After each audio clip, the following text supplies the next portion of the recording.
Quality test కానీ analysis కానీ ల్యాబొరేటరీని more equip చేసి అంతకుముందు కంటే బెటర్ చేసింది అయితే మా హయాంలోనే.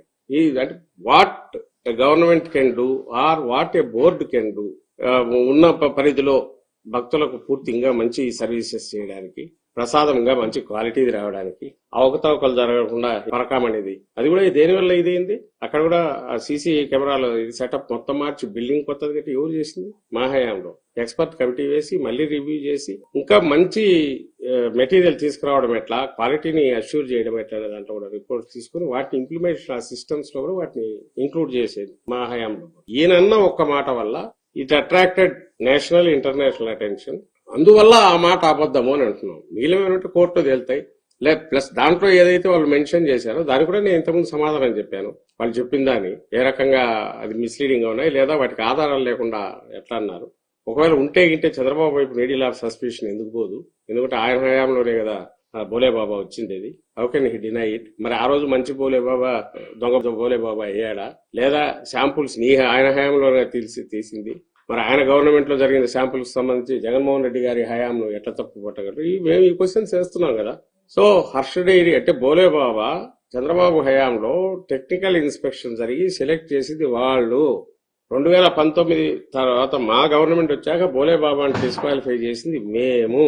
ఇప్పుడు వాళ్ళ అలిగేషన్ ఏంటంటే ఈ బోలేబాబా వీళ్ల ద్వారా ఇండైరెక్ట్ గా వేరే వాళ్ళ ద్వారా వాళ్ళకి సప్లై చేసి వాళ్ళ ద్వారా టీటీడీకి వచ్చింది బోలేబాబా నుంచి అనేది వీళ్ళు అంటున్నారు. అది నిజమా కాదనే రికార్డ్స్ అన్ని వాళ్ళ దగ్గర ఉంటాయి, టీటీడీ దగ్గర ఉండవు. ఏఆర్ డైరీ దగ్గర వాళ్ళ ఇన్వాయిస్ లోనో అక్కడ నుంచి సప్లై ఏమేమి చేశారనేది వాళ్ళ దగ్గర ఉంటాయి. అవి దొరికాయని వాళ్ళు అంటున్నారు. కోర్టులో తేలాలి కదా అని దొరికింది. సో ఈ బోలేబాబా అనేది ఉండేది ఉంటే గింటే ఆయన హయాంలో. మళ్ళీ మేము అంటున్నది ఆ శాంపుల్స్ తీసింది నీ హయాంలో.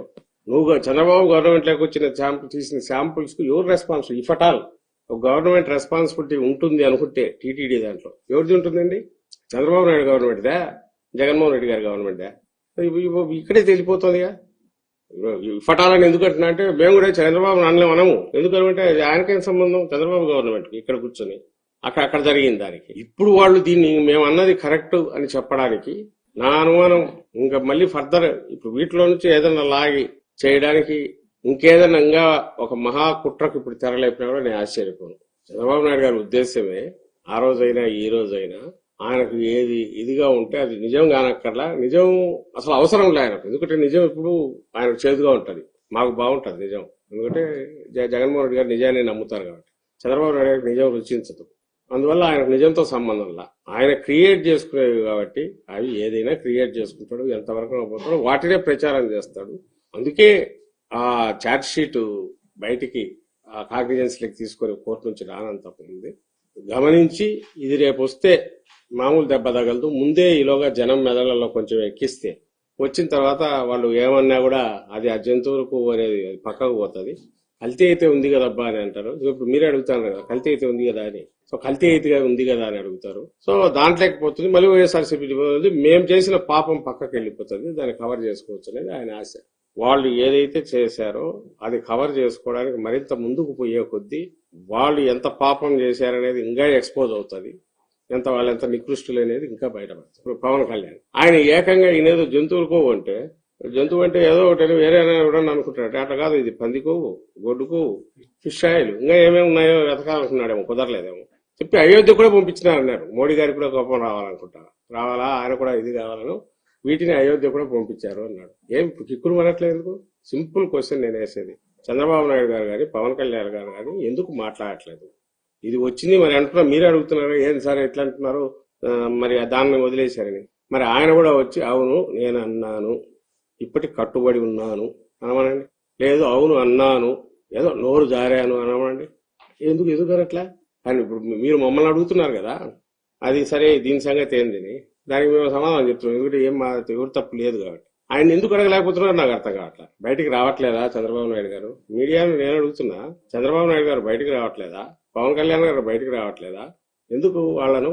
సార్ మీరు ఆ రోజు ఆ మాట అన్నారు కదా, ఇప్పుడు అదైతే లేదని వచ్చింది కదా, దాని మీద మీరు ఎందుకు ఏమంటారు అని ఒక్కరు కూడా అడగట్లేదు. ఆయన చెప్పట్లా. ఎందుకంటే అలాంటి వాళ్ళని కూర్చోబెట్టుకుంటున్నారు, ఆ వైపే చూస్తాడు, అవే ఆన్సర్లు ఇస్తాడు.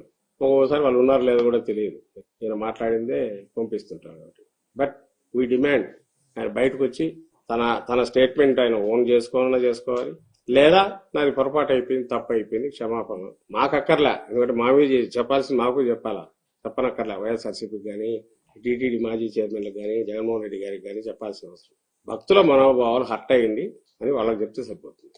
దేవుడి పట్ల అపచారం చేశాను, తెలియక చేశానంటే సరిపోతుంది. మరి ఆయన చెప్పడానికి ఆయన సిద్ధంగా ఉన్నారా, లేక పవన్ కళ్యాణ్ సిద్ధంగా ఉన్నారా? ఎందుకంటే పవన్ కళ్యాణ్ సనాతన ధర్మాన్ని మొత్తం ఆయన ఛాంపియన్ చేస్తున్నారు కాబట్టి ఆయన వచ్చి చెప్తారా? Let us see.